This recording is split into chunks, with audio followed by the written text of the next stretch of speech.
they were hairless. All the hair had been removed on the heads and the pubic hair. So that checks out with the 7 bodies up in Dalby Forest. Then, Yeah, and we were looking at a picture of a seal earlier on, which just tell us about that, David. I think you've got it down there.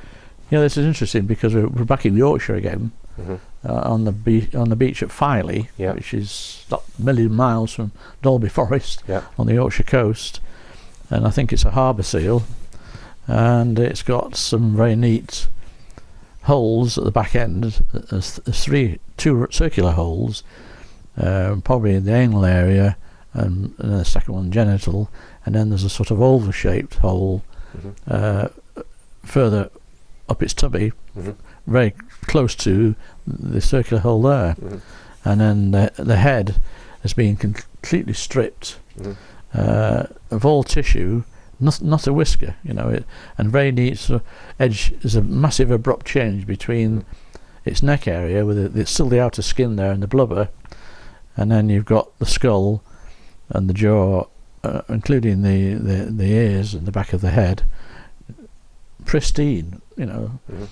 and it also had one of the flippers. Did he say where these photographs were taken? Yes, he did. Well, I asked him that. Yeah. And where was that? Up in Brecon Beacons. Up in the Brecon Beacons area. Right. And did he explain to you what their part of the mission was in dealing with those corpses? Just tell us what he said. Wait for the military to turn up. Right. The Americans always turned up. So their role was to go there, seal the area off, find and secure, and do nothing else. And then do nothing else. So they weren't allowed to touch them. Nope, nothing. Right. Then they had to wait for the Americans. Yes. Right. Yeah. And did he say what the Americans then did with the? There was a police officer was called up to the military range up in Brecon. Top military police officer, I think it's above inspector. And they were told he tried to intervene on the investigation that was going on because it was in between public land and military land. Right. And the American officer said to the gentleman that I was I'd been in touch with, if he doesn't go, he said, shoot him. Right. That's how bad it was, he said. Right. And he said, believe in me, if he hadn't gone, he said, I would have done it. I was under orders, I had to do it. So this team he was in were under orders from the American? Always Americans, he said, always. Okay. And that's not the first time. He said he had other photos as well. This is where this other gentleman that we're talking about from Yorkshire got more information out of him again, and other photographs. Can we name that? Yeah, Tony Dodd. Tony Dodd. So, and did Tony Dodd tell you where he put them, or what he did with them, or whether he gave them to anybody else? He said he got them in. I got some in my possession. I've already put them in a safe place, he said, but there are other places. He didn't say friends, other places. Other places, plural? Yeah. Okay. Right, because that's one thing that I have tried to do. David Caton spoke to his wife to try and get those, but she allegedly threw out all of his research material when he died. So. Or could somebody have got there? So he showed you the photographs on the first time, 11 photographs. Did he give you the photographs at that point or not? No, not then, no.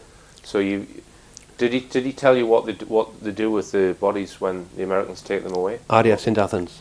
RAF St Athens. The north side. The north side. That's coming up from Barry. So that was where they would always go? Yes. And then presumably you don't know where after that? Or? That's where the Americans were. Down in an hangar, he said. It was a big building on the north side coming up from, as you're coming through Barry towards Cardiff. It's on the north side, you can see it there, he said. Right. Did he take you up to the Brecon Beacons to show you where things happened? Yeah, he showed me burn marks. Burn marks in the grass. Burn marks, right. Size of, bigger than this room. Right. There's nothing grew on it, it's brown. So bigger than this room. We're in a room about, 20 odd feet long. So 20 feet burn. And there was no, it wasn't, it was just a massive piece of burnt ground. Nothing on it. It wasn't, as people say, marked little circles. It was just one big massive circle. So did he give you the impression then that the military really have got no control over the UFO? The UFO is doing its own thing and they're there to clean up afterwards? Is that? That's what he said. What he didn't understand was, I had to ask him the question, how did you take photographs? I mean, it's not your job. Yeah. But he said, we've seen so much of this in the UK and elsewhere. Really? That we started carrying these little cameras around for their own reason. Then I mean, Yeah. because they couldn't believe what was happening. Yeah, yeah. But to have them developed, he had to give them to a special friend of his Right. who was Obviously. into Yes. developing. Would they be dispatched from Wales then to go and recruit? RAF St Athens, that's where he was based. He was based. So Like you said- they could go to another country. He said if they could be the fast response, they could be anywhere, and they also had planes at their disposal Right. and get anywhere. If it is to do within British jurisdiction, they would be there. Right, But the medicals would also be there as well. right. And did he say if it was somewhere that was more remote? Did he say how they found out about the cases? Radar So it was again. So it was. They've been so they can pick up the UFOs on radar and they can differentiate that it's a UFO then. Presumably. What he said, but they can't say they know nothing about them because they're waiting for them. Right. Okay. Yeah. Did he give you the impression that sometimes he was sent to areas before the UFOs arrived? Yeah, Right. on the expectation. All right. So they'd be dispatched before the UFOs arrived. Mm. That's interesting. But he didn't. Did he say anything about how they would know that? No, they were sent to Salisbury Plain. Mhm. Things are happening down there that they was talking about mutilations down there as well. To find out what happened to the people there. Did he mention any mutilations were taking place other than in Wales? Yeah, Scotland, Ireland. Right. Now we're talking about places in Ireland which comes under the Republic, which is County Wicklow, Kilkenny. Right. What I still can't understand is how we knew the girl was 16 and how the boy was 21. Right. How did he know that? They were already dead. Right. And were they laid out on the ground, or were they? Perfectly. I'm glad you asked that question. Absolutely perfect. It's like if somebody just placed them down, like if they'd gone to Okay. sleep. And the 16-year-old girl and the 21-year-old man, That was a car. that was a car, and the seats were gone, Yeah, front seats. and the engine was running with the doors Yeah, open, which I don't and they were understand. laid out on the ground. Okay. Some distance away, not. So not Close right to- next to the car. no. Right. Okay. They found the car first Right. and then Found went the car. Right. on their little exercise to Okay. see what else it was around. So, Doors open, big camper van, called from RAF St Athens, went up there, circled, seen where it was, in the helicopter. yeah, landed, away from they got decontamination or something, or scenes of something, Right. went over, inspected the vehicle, toys, and clothes, just ordinary things, and no engine running, lights on, never found nothing, Right. no bodies, nothing. That van then was taken down to RAF St Athens Right. again, which you would go for testing. Like you said, the Americans would be down there again. Right. So this was just presumably a family that had gone missing. So the Yeah. bodies were never found in Nope, this. nothing. Right. There's- And that's another thing he said.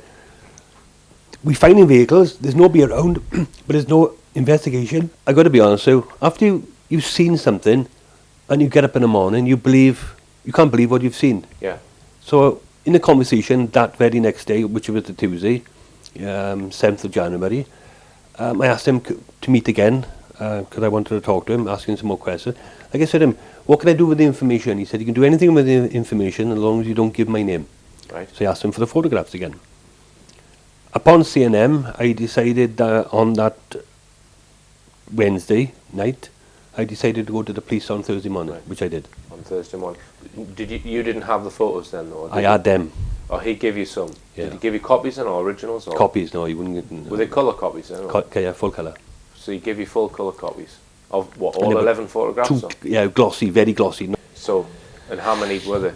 11, 11 photos. which I made copies of. Right. So you then made your own copies. Yeah, which I had to, for my own well-being.